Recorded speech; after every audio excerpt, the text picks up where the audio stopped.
Elle voulait briser la banalité d'un quotidien trop classique, rêvant d'une vie sans compromis ni chaîne.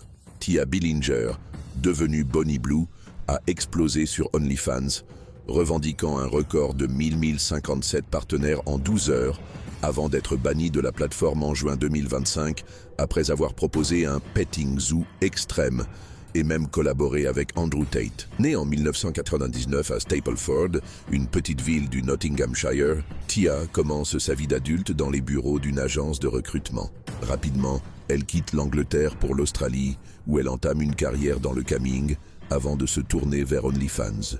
Grâce à son audace et sa mise en scène provocante, elle accumule jusqu'à 600 000 livres sterling par mois, atteignant une fortune estimée à plus de 3 millions. Mais c'est en janvier 2025 qu'elle franchit une ligne invisible.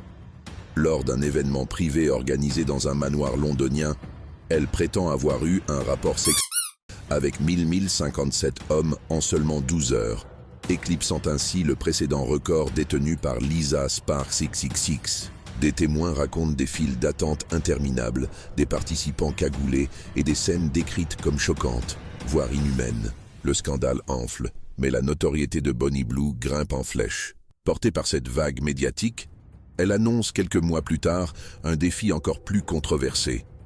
Être enfermée nue dans une cage de verre, accessible au public, avec l'objectif de recevoir 2000 partenaires. La provocation est totale. Son passage à la télévision, notamment dans l'émission This Morning, provoque l'indignation et plus de 180 plaintes auprès de l'Ofcom. La réaction d'OnlyFans ne se fait pas attendre. Son compte est supprimé définitivement pour violation des règles d'utilisation jugées gravement transgressées. Elle enfonce le clou en apparaissant dans le podcast The Disruptor aux côtés d'Andrew Tate, une figure controversée déjà critiquée pour ses propos misogynes. Leur alliance est jugée toxique par de nombreuses personnalités publiques. Des humoristes comme Catherine Ryan dénoncent le silence des hommes impliqués et l'inaction face à ce qu'elles considèrent comme une objectification extrême du corps féminin. Pour certains, Bonnie Blue incarne une décadence spectaculaire. Pour d'autres, elle joue avec les limites de la liberté, entre performance, transgression et critique d'un système où le corps est devenu monnaie.